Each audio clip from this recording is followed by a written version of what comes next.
ఒకప్పుడు రామాపురం అనే చిన్న గ్రామంలో రాఘవయ్య అనే పిసినారి ఉండేవాడు. అతనికి డబ్బు అంటే ప్రాణం. తాను సంపాదించిన ప్రతి పైసాను గట్టిగా దాచిపెట్టేవాడు. తినడానికి కూడా తక్కువ ఖర్చు చేసేవాడు. పాత బట్టలే వేసుకునేవాడు. చిరిగపోయినా మార్చుకునేవాడు కాదు.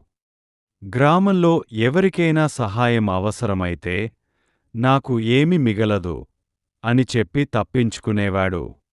రాఘవయ్యకు పెద్ద పొలం, మంచి ఇల్లు, బంగారం అన్నీ ఉన్నా మనసులో ఆనందం మాత్రం లేదు. ఎప్పుడు డబ్బు పోతుందేమో అనే భయంతోనే జీవించేవాడు. రాత్రి నిద్రపోయేటప్పుడు కూడా తన దాచిన ధనం గుర్తొచ్చి లేచి చూసేవాడు. ఎవరైనా దొంగలిస్తే అనే ఆలోచనతో మనసు కలవరపడేది. ఒకరోజు గ్రామంలో కరువు వచ్చింది. వర్షాలు పడక పంటలు ఎండిపోయాయి. ప్రజలకు తిండి దొరకడం కష్టమయ్యింది. చాలామంది రాఘవయ్య దగ్గరకు వచ్చి, అయ్యా, మీ దగ్గర ధాన్యముంది కదా, కొంచెం అప్పుగా ఇవ్వండి అని వేడుకున్నారు. అని అతను ఎవరికీ ఏమీ ఇవ్వలేదు.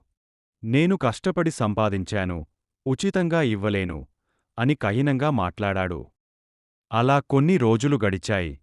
ఒకరోజు రాఘవయ్య తీవ్ర అనారోగ్యానికి గురయ్యాడు. డబ్బు ఉన్నా సరైన వైద్యం చేయించుకోలేకపోయాడు. ఎందుకంటే ఖర్చు అవుతుందనే భయంతో మంచి వైద్యుడిని పిలవలేదు. గ్రామస్తులు మాత్రం అతను సహాయం చేయనివారు అయినా మానవత్వంతో అతన్ని చూసుకున్నారు.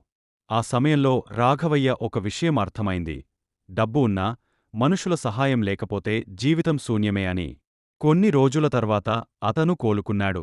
తన ప్రవర్తనపై పశ్చాత్తాపం కలిగింది. వెంటనే గ్రామసభను పిలిచి, నేను ఇప్పటివరకు చాలా స్వార్థంగా జీవించాను. మీ కష్టాల్లో సహాయం చేయలేదు. ఇకపై అలా ఉండను అని అన్నాడు. తన గోదాముల నుంచి ధాన్యం పంచాడు. పేదలకు ఆహారమిచ్చాడు. గ్రామంలో బావులు తవ్వించాడు.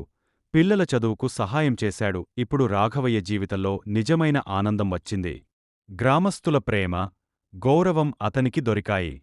డబ్బు దాచుకోవడం కన్నా పంచుకోవడంలోనే సుఖం ఉందని తెలుసుకున్నాడు.